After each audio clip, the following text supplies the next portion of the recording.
Hello everyone, this is Ms. Gutzel speaking.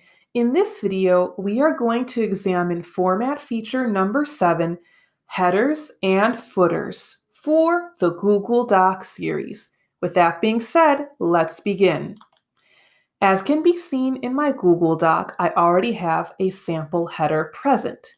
When I click on Format and click on Headers and Footers, I can adjust the margins for this header. I can also choose to have a different header on the first page or to have differences on odd and even pages. For the purposes of this tutorial, I'm going to simply change the margin of my header by making it 2 inches. All these changes could also apply to a footer as well. To make these changes stay, I have to click the blue Apply button.